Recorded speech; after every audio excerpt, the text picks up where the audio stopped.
Bao lâu nay anh quá khó hiểu, vì sao anh không vui khi nhìn thấy em đang kề vai đi bên ai. Anh không vui nhưng cố ra vời, vì sợ mong nhưng có ai ngờ một người ngồi nơi đây dành cho em nói hết lòng này.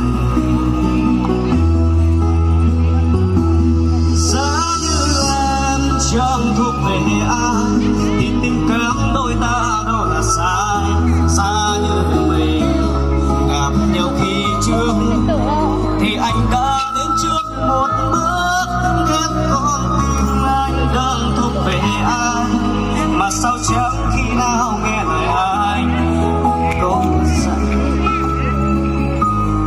Xin lỗi tất cả mọi người, em hơi rung một tí.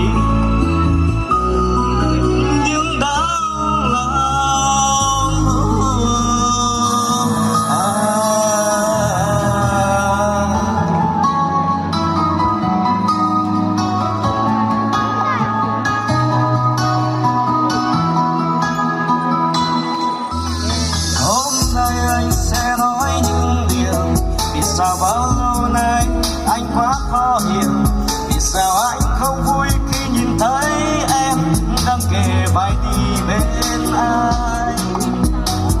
Anh không vui nhưng cố giả vờ rằng anh không yêu em, nhưng có ai ngờ một ngày ngồi nơi đây nhìn vào em cho anh nói hết lòng này. Giá như em chẳng thuộc về ai thì tình cảm đôi ta đâu là sai. Giá như mình gặp nhau khi trước thì anh đã đến trước một bước. Ghét con tim anh đang thuộc về ai, mà sao chẳng khi nào nghe lời ai. Yêu dài ngờ dù có khi giả vờ không yêu,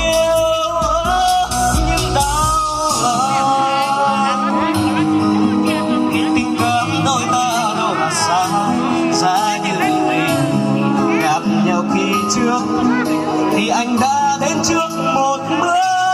Ghét con